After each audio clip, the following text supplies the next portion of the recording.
नमस्कार, दिल्ली न्यूज में आपका बहुत बहुत स्वागत है। चलिए देखते हैं आज की 25 फटाफट काम की और महत्वपूर्ण बड़ी खबरों को। पर इससे पहले वीडियो को लाइक करना बिल्कुल न भूलें। दिल्ली को प्रदूषण से राहत दिलाने की कोशिश, क्लाउड सीडिंग की तैयारी शुरू। प्रदूषण से निपटने के लिए राजधानी में कृत्रिम बारिश करवाने की पहल के तहत क्लाउड सीडिंग के ट्रायल की तैयारियां शुरू हो गई हैं। इसके 5 ट्रायल अलग अलग दिनों में होंगे। फ्लाइट इस दौरान करीब 1 से 1.5 घंटे की उड़ान भरेगी और बादलों में केमिकल इंजेक्ट करेगी। सीबीएसई 12वीं का रिजल्ट घोषित, 88.39% बच्चे हुए पास। केंद्रीय माध्यमिक शिक्षा बोर्ड ने कक्षा 12वीं का परीक्षा परिणाम मंगलवार को घोषित कर दिया है। इस बार पास प्रतिशत 88.39% रहा। छात्र अपना परिणाम आधिकारिक वेबसाइट पर जाकर देख सकते हैं। छात्र roll number, admit card, ID, school code और जन्म तिथि जैसे लॉगिन क्रेडेंशियल का उपयोग करके अपने स्कोर की जांच कर सकते हैं। दिल्ली की रेखा सरकार गर्मी से बचाने को प्रमुख बस अड्डों पर बांटेगी खास पैकेट। देश भर में खासकर उत्तर भारत में पारा चढ़ने लगा है। लू और भीषण गर्मी से लोगों का बुरा हाल है। दिल्ली की रेखा सरकार ने बढ़ती गर्मी से राहत दिलाने के लिए खास इंतजाम किया है। सरकार ने यात्रियों और बस से जुड़े कर्मियों की सुरक्षा के लिए दिल्ली के प्रमुख अंतर्राज्यीय बस अड्डों पर खास पैकेट बांटने की योजना बनाई है। गुरुग्राम में ट्रम्प ब्रांड वाले प्रोजेक्ट के घरों की मची लूट, पेशकश के ही दिन बिके सभी फ्लैट। गुरुग्राम में ट्रम्प ब्रांड वाली आलीशान आवासीय परियोजना की सभी 298 इकाइयां पेशकश के दिन ही 3,250 करोड़ रुपए में बिक गई। स्मार्ट वर्ल्ड डेवलपर्स और ट्रिबेका डेवलपर्स ने मंगलवार को यह जानकारी दी। दोनों रियल एस्टेट कंपनीज ने मंगलवार को बयान में कहा कि ट्रम्प रेजिडेंस गुड़गांव परियोजना की पेशकश के दिन ही सभी इकाइयों की बिक्री हो गई, जिनका मूल्य 3,250 करोड़ रुपए रहा। भारत का पाक पर सख्त एक्शन, 24 घंटे में उच्चायोग के एक और अधिकारी को देश छोड़ने का आदेश। भारत ने नई दिल्ली स्थित पाकिस्तानी उच्चायोग में कार्यरत वहां के एक अधिकारी को पर्सोना नॉन ग्राटा घोषित कर दिया है और उससे 24 घंटे में देश छोड़ने के लिए कहा है। भारत ने यह कार्रवाई पाकिस्तानी अधिकारी के अपने कार्यक्षेत्र के इतर अन्य तरह की संदिग्ध गतिविधियों में शामिल होने के कारण की। पाकिस्तान उच्चायोग के प्रभारी को भारत ने मंगलवार को इस संबंध में एक डिमार्शे जारी किया और उनसे उपरोक्त अधिकारी को 24 घंटे के भीतर देश से बाहर भेजने के लिए कहा गया। निर्दोष लोगों का खून बहाने का एक ही अंजाम होगा, तबाही और महाविनाश। प्रधानमंत्री नरेंद्र मोदी ने मंगलवार को जालंधर में आदमपुर एयरबेस का दौरा किया। यहां उन्होंने सेना के जवानों और वायु योद्धाओं का हौसला बढ़ाया। पीएम मोदी ने यहां सिर्फ जवानों के साथ तस्वीरें नहीं खिंचवाई, बल्कि इससे पाकिस्तान झूठ को दुनिया के सामने बेनकाब कर दिया। उन्होंने जवानों से बातचीत की। प्रधानमंत्री नरेंद्र मोदी ने कहा कि भारत माता की जय ये सिर्फ उद्घोष नहीं, ये देश के हर उस सैनिक की शपथ है जो भारत में निर्दोष लोगों का खून बहाएगा। उसका अंजाम एक ही होगा, तबाही और महाविनाश। ये मैदान में भी गूंजती है और मिशन में भी। ऑपरेशन सिंदूर की सफलता के बाद इंडिया गेट पर दिखा भारत का दाम, तिरंगा से रंगा कर्तव्य पथ। भारत ने पाकिस्तान में रह रहे आतंकवादियों के खिलाफ ऑपरेशन सिंदूर चलाया, जिसकी सफलता के बाद देश भर में उत्साह का माहौल है। इसी कड़ी में इस ऑपरेशन को सफल बनाने में अहम भूमिका निभाने वाले हमारे देश के वीर सैनिकों के सम्मान में दिल्ली सरकार ने कर्तव्य पथ पर मंगलवार को तिरंगा यात्रा निकाली। दिल्ली विधानसभा बनेगी ऐतिहासिक धरोहर केंद्र। संसद से पहले यहीं थी केंद्रीय विधानसभा। दिल्ली विधानसभा अध्यक्ष विजेंद्र गुप्ता ने मंगलवार को केंद्र सरकार को एक पत्र लिखकर विधानसभा भवन को ऐतिहासिक धरोहर केंद्र के रूप में विकसित करने का प्रस्ताव दिया। गुप्ता ने केंद्रीय पर्यटन मंत्री गजेंद्र सिंह शेखावत को लिखे पत्र में कहा कि दिल्ली विधानसभा भवन इतिहास के कई महत्वपूर्ण क्षणों का गवाह रहा है। आईपीएल 2025 के बाकी मैचेस के शेड्यूल का बीसीसीआई ने किया ऐलान। दोबारा होगा पंजाब दिल्ली का मैच। आईपीएल 2025 के बाकी मैचेस के शेड्यूल का ऐलान हो चुका है। बीसीसीआई ने इसका ऐलान कर दिया। 17 मई से इसकी शुरुआत हो रही है और पहला मुकाबला बेंगलुरु के मैदान आरसीबी और लखनऊ के बीच खेला जाएगा। वहीं 29 मई को पहला क्वालिफायर, जबकि 30 मई को एलिमिनेटर। पंजाब में जहरीली शराब से 16 लोगों की मौत पर भाजपा आम आदमी पार्टी पर हमलावर। पंजाब के अमृतसर में नकली शराब के पीने से 5 गांव में कम से कम 14 लोगों की मौत हुई। इस घटना के बाद 7 आरोपियों को गिरफ्तार किया गया। पुलिस ने कहा कि शराब पीने से हुई जटिलताओं के कारण 6 लोगों को अस्पताल में भर्ती कराया गया। इस मामले पर सियासत भी गरमाई हुई है। कश्मीर पर दूसरे दिन की मध्यस्थता मंजूर नहीं, ट्रंप को भारत का सीधा जवाब।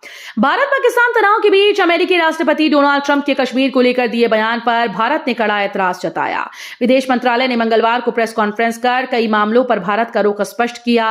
विदेश मंत्रालय के प्रवक्ता रणधीर जायसवाल ने कहा कि कश्मीर पर किसी की भी मध्यस्थता भारत को मंजूर नहीं। यात्रियों की सुविधा के लिए शुरू इलेक्ट्रिक मिनी बसेस हुई अव्यवस्था का शिकार। राजधानी दिल्ली में यात्रियों की सुविधा को ध्यान में रखकर शुरू की गई नई एसी इलेक्ट्रिक मिनी बसेस अब अव्यवस्था का शिकार हो रही हैं। सरकार ने देवी योजना के तहत 2 मई को इन बसेस को दिल्ली की सड़कों पर उतारा था, लेकिन अभी तक ना तो बस स्टैंड पर और ना ही बस क्यू शेल्टर पर इनकी समय सारणी और रूट से जुड़ी कोई जानकारी दी गई। नतीजतन ये बसेस दिन भर दिल्ली की सड़कों पर खाली दौड़ती रहीं। कल तक भारी से अति भारी बारिश का अलर्ट, 10 राज्यों में गरज के साथ छींटे की संभावना।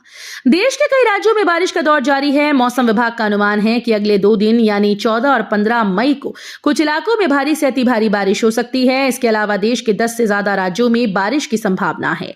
मौसम विभाग ने कई इलाकों के लिए 40 से 70 किलोमीटर प्रति घंटे की रफ्तार वाली तेज हवा चलने का अंदेशा जताया। सीटैट परीक्षा में बड़ा बदलाव, अब 3 स्टेज में होगी सीटैट परीक्षा। अगर आप शिक्षक बनने का सपना देख रहे हैं तो ये खबर आपके लिए बेहद जरूरी है। केंद्रीय शिक्षक पात्रता परीक्षा से जुड़ा एक बड़ा बदलाव सामने आया, जिसे लेकर सभी अभ्यर्थियों को सतर्क हो जाना चाहिए।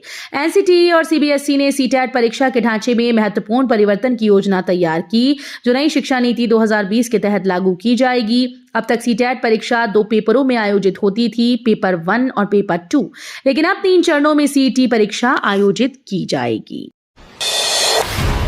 रेलवे ने आपातकालीन कोटे का दुरुपयोग रोकने के लिए जारी किए निर्देश, अवैध गतिविधियों पर लगेगी लगाम। रेल मंत्रालय ने जोनल अधिकारियों को निर्देश दिया है कि आपातकालीन कोटे के तहत ट्रेन में सीट या बर्थ आरक्षण के लिए ट्रैवल एजेंट से प्राप्त किसी भी अनुरोध पर विचार नहीं किया जाएगा। मंत्रालय का यह निर्देश इस कोटे के दुरुपयोग की शिकायतों के बाद आया।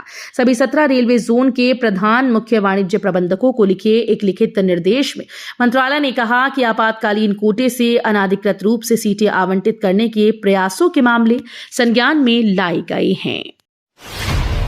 दिसंबर तक पूरा होगा बारापुला फेज 3 फ्लाईओवर का काम, पीडब्ल्यूडी मंत्री ने दिए निर्देश। दिल्ली के पीडब्ल्यूडी मंत्री प्रवेश साहिब सिंह ने एम्स और मयूर विहार फेज 1 को कनेक्ट करने वाले बारापुला फेज 3 के तहत बन रहे फ्लाईओवर के काम को दिसंबर के अंत तक पूरा करने का निर्देश दिया है। मंत्री ने सोमवार को फ्लाईओवर के चल रहे काम का निरीक्षण भी किया। फ्लाईओवर का काम 89% पूर्ण हो चुका है। चुनाव आयोग ने 20 साल पुरानी समस्या का निकाला हल, डुप्लीकेट वोटर कार्ड नंबर पर बड़ा फैसला। निर्वाचन आयोग ने समान नंबर वाले मतदाता पहचान पत्रों के मुद्दे का समाधान निकाल लिया है। ऐसे कार्ड धारकों को नए नंबर वाले नए मतदाता पहचान पत्र जारी किए गए। सूत्रों ने मंगलवार को कहा कि 20 साल पुरानी समस्या का हल निकाल लिया गया है। उन्होंने कहा कि समान मतदाता फोटो पहचान पत्र या ईपीआईसी संख्या के मामले अत्यंत कम थे, जो 4 मतदान केंद्रों में औसतन करीब 1 हैं। दिल्ली हवाई अड्डे पर पाकिस्तानी कलाकार की बनाई पेंटिंग जब्त, लंदन के रास्ते भारत लाने की तैयारी। दिल्ली हवाई अड्डे पर तैनात कस्टम विभाग के अधिकारियों ने लंदन के रास्ते भारत आ रही एक पाकिस्तानी कलाकार की पेंटिंग को जब्त किया। इस बारे में मंगलवार को जानकारी देते हुए सीमा शुल्क विभाग के एक वरिष्ठ अधिकारी ने बताया कि आईजीआई हवाई अड्डे पर सामान की नियमित जांच के दौरान ये पेंटिंग जब्त की गई, जिसकी कीमत लाखों में बताई जा रही है। गुरुग्राम में सड़क को 6 लेन हाईवे बनाने का काम शुरू, दोनों साइड होंगी 2-2 लेन की सर्विस रोड। गुरुग्राम के उमंग भारद्वाज चौक रोड को 6 लेन की बनाने की तैयारी शुरू हो गई है। भारतीय राष्ट्रीय राजमार्ग प्राधिकरण ने इस मुख्य सड़क पर बरसाती नाले की खुदाई का काम शुरू करवा दिया। पानी, सीवर, बिजली लाइन की शिफ्टिंग का काम जल्द ही शुरू किया जाएगा। करीब 3 किलोमीटर लंबी ये सड़क फिलहाल काफी बदतर हालत में है। सड़क पर गहरे गहरे गड्ढे होने के कारण सुबह और शाम के समय ट्रैफिक जाम की समस्या बन जाती है। अपने ही इलाज को तरसे दिल्ली के कई अस्पताल, डॉक्टर, स्टाफ और संसाधनों की कमी। राजधानी दिल्ली के करीब 3 करोड़ लोगों के प्राथमिक स्वास्थ्य की जिम्मेदारी संभालने वाले दिल्ली नगर निगम के अस्पताल और डिस्पेंसरी खुद अपने इलाज के लिए तरस रहे हैं। हालात ये हैं कि निगम के अस्पतालों और डिस्पेंसरीज की बिल्डिंग, दरवाजे, खिड़कियां क्षतिग्रस्त हैं। यही वजह है कि आए दिन बिल्डिंग के हिस्से और उपकरण गिरने की घटनाएं होती रहती हैं। दिल्ली के इस फेमस मंदिर में चौथे दिन भी गरजा बुलडोजर, मौके पे तैनात रहा भारी पुलिस बल। पूर्वी दिल्ली में प्रियदर्शनी विहार में अवैध रूप से बने लक्ष्मी नारायण मंदिर को डीडीए ने चौथे दिन भी तोड़ा। मंदिर का भवन मजबूत बने होने से डीडीए को तोड़ने में काफी दिक्कतों का सामना करना पड़ रहा है। स्थानीय महिलाओं का विरोध भी जारी है। मंगलवार को भी महिलाओं ने मंदिर के दरवाजे के बाहर हनुमान चालीसा का पाठ पढ़कर विरोध दर्ज करवाया। एसएमएस स्टेडियम को फिर बम से उड़ाने की धमकी। आईपीएल मुकाबलों से पहले मचा हड़कंप। आईपीएल मैचेस से पहले जयपुर का सवाई मानसिंह स्टेडियम एक बार फिर से बम धमकी की जद में आ गया। मंगलवार दोपहर राजस्थान क्रीड़ा परिषद को ईमेल के जरिए तीसरी बार बम से उड़ाने की धमकी मिली, जिससे प्रशासन और सुरक्षा एजेंसीज में हड़कंप मच गया। इस बार धमकी के साथ एक चौंकाने वाली बात सामने आई। मेल भेजने वाले ने एक रेप पीड़िता को न्याय दिलाने की मांग करते हुए स्टेडियम को बम से उड़ाने की धमकी दी। जम्मू कश्मीर के शोपियां में सेना को बड़ी कामयाबी। मुठभेड़ में लश्कर के 3 आतंकी ढेर।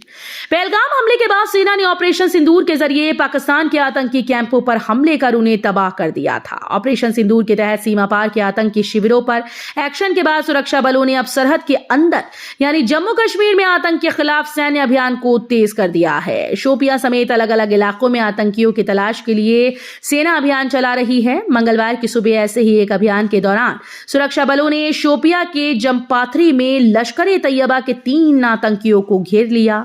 इसके बाद जवाबी कार्रवाई करते हुए मुठभेड़ में तीनों आतंकियों को मार गिराया। ऑपरेशन सिंदूर के बाद आया सीमा हैदर का पाकिस्तान मुर्दाबाद वाला वीडियो।